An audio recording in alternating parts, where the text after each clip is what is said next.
The act of connecting has been something humans have been doing from the beginning of time. First, communication came from the spoken language, then from the written word. This was especially important because information could be shared over long distances or varying lengths of time.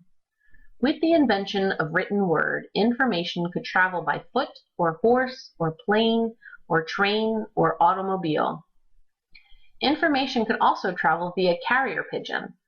With the invention of the computer, we found a new way for information to travel. From the very beginning of computer history, computers have been used to share information.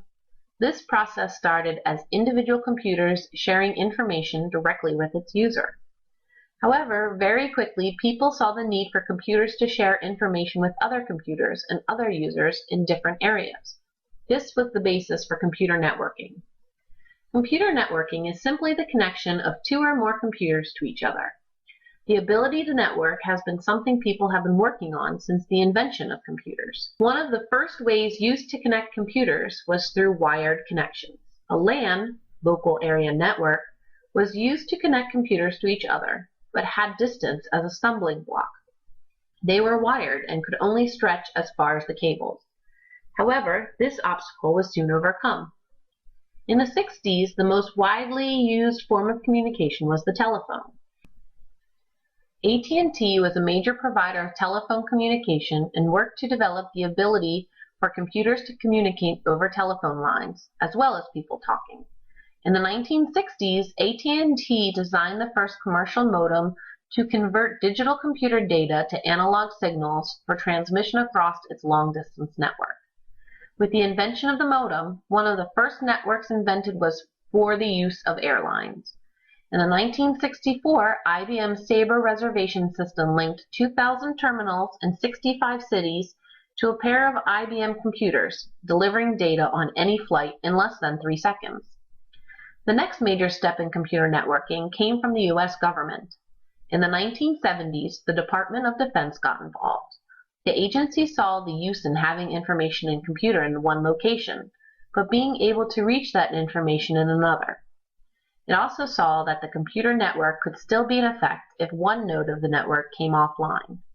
Their focus was on ARPANET, which later fruited into the Internet. Once the Internet was invented, technology focused on how to connect to the Internet. At first, personal computers connected through a modem and a telephone line. It was a WAN, wide area network, but the computer had to be connected through the telephone wires in the home or office. As technology changed, the way in which we connect to the Internet also changed. There was the use of copper cables, the use of coaxial cables, and optical glass fibers. These technologies are still in use today, even though they have their limits. The limit is that the computer must be in a stationary place connected to the Internet with some sort of cable. But what if someone wants to connect their computer to the Internet away from a cable? Then what can be done?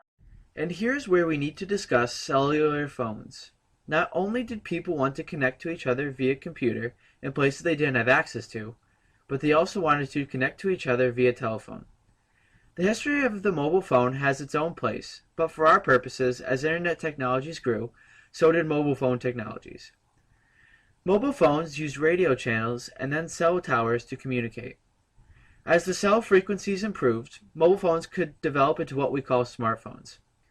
These are phones that can do many more things than just make a phone call. They can send text messages, take pictures, play games, and most importantly, connect to the internet. And this brings us to the present.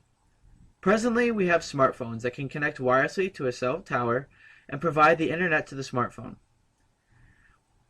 We also have computers that can connect wirelessly to modems to access the internet.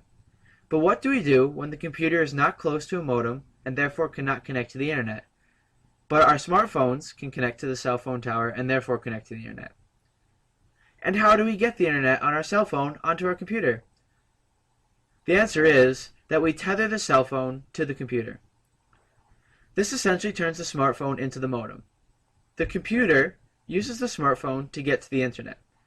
However, this technology is not free. Depending on the smartphone and the wireless cell provider, the ability to tether can be limited or costly. AT&T, Verizon, and Sprint all require an additional purchase of an add-on package to the cell phone bill for the ability to tether your computer to your phone. There are ways around these rules and limitations, however they are not legal nor moral. There are tons of free applications that you can download on your mobile phone for free. Firefox is an example of one of these free applications that can bypass paying for tethering. What this application does is that it takes the wireless signal that your phone or your wireless device can give out and forces it past the security measures.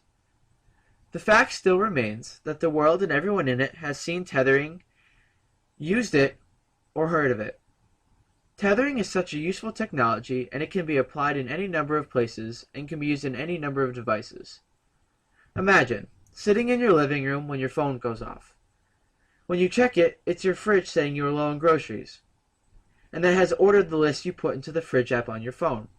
This is just but one example of the possibilities of tethering. Today, you can tether your phone to your car so it can answer your calls, read your texts, and play your music. The next step that the technology and the automotive industry want to take is having your car decipher your plans for the day and prepare a route to get you there. Let us travel forward in time. You are sitting in your house, thinking about your plans for the day and where you have to go. As you think of them, you put them in your car's application.